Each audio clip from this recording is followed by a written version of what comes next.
Proszę Państwa, znajdujemy się w rejonie uroczyska Sadowa Góra, która jest w tej chwili jedną z większych atrakcji turystycznych miasta Jaworzna.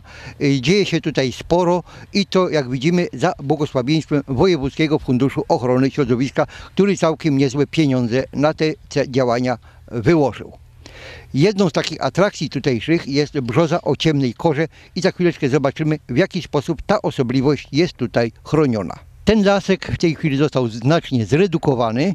Ja tak oceniam, że została nam może 1/4, 1/3 tego lasku.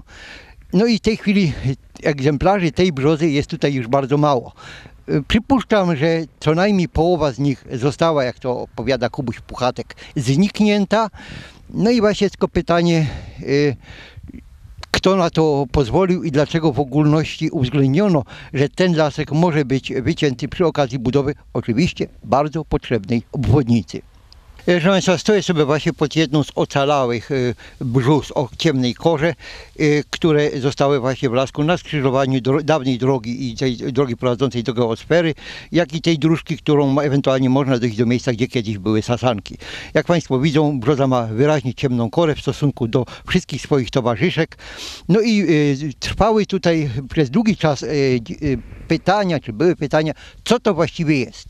Na początku uznano, że jest to całkiem inny gatunek, po prostu brzoza czarna, brzoza Betula obscura po łacinie i taka nazwa funkcjonowała przez wiele, wiele lat, dopóki, jak to się mówi, nie wzięto się za to na poważnie i ostatnio stanęło na tym, że jest to po prostu tylko odmiana brzozy brodawkowatej, która po łacinie nazywa się Betula pendula i która, jak wiadomo, ma dobrze znaną nam wszystkim jasną korę. W dużym uproszczeniu można powiedzieć, że brzoza o ciemnej korze, w tej chwili wyraźnie nazywa się to brzoza ciemna, jest, powiedzmy, takim samym wyjątkiem tutaj w Białym Bractwie, jak, powiedzmy, albinosi wśród ludzi o bardzo czarnej skórze.